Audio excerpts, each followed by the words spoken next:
Okay. So, Pietro, where are we? Who are you? And where are we? Good afternoon.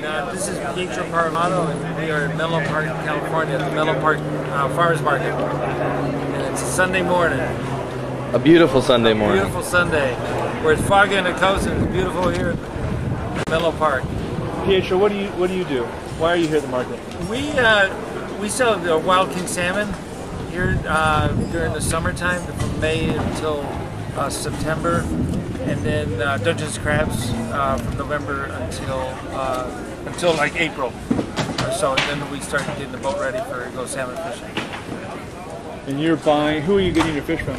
Our boat is fishing. I'm leasing the boat out to a fellow crew member that's been running the boat here. Okay. So we live over and work out of Half Moon Bay, which is about 25 miles due west of here. It's a small fishing port. It's the only fishing port between San Francisco and Santa Cruz. It's located about 4 miles north of Half Moon Bay. And there's probably about, I'd say, 40, 45 full-time commercial fishermen there. And there's probably about a total of, I'd say, close to 100 part-time people that will double up as crew and fish for salmon and crabs when the opportunity rains. So we're just really happy to be hosting the Salmon Roadshow here in Menlo Park. What's going on with salmon fisheries and salmon populations on the West Coast right now?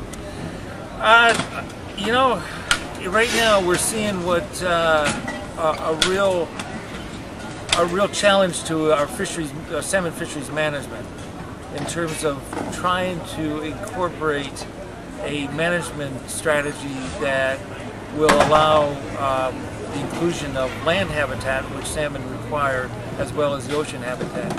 Up until now, our salmon fishery management has been solely focused on the wet side, on the ocean side, and nobody's really been paying attention to the salmon habitat that where the salmon is born, that's where they die, and the hundreds of miles of streams that goes in between the oceans and the terrestrial habitat that the salmon need in order to survive. So what we have learned is that in the entire Columbia River basin that have 200 dams, that if we were to target 4 dams that are on the lower Snake River, then that would restore a major part of salmon habitat and would serve to return a lot of the salmon population that the whole West Coast was able to see years ago. And on the Klamath River, there are 4 dams that really need to be taken out.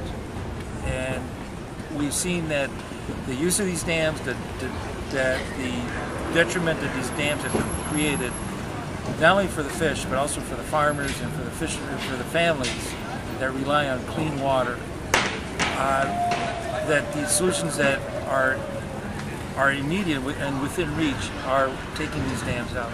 So that way, a much more access, much more restoration opportunities will abound with removal of these dams.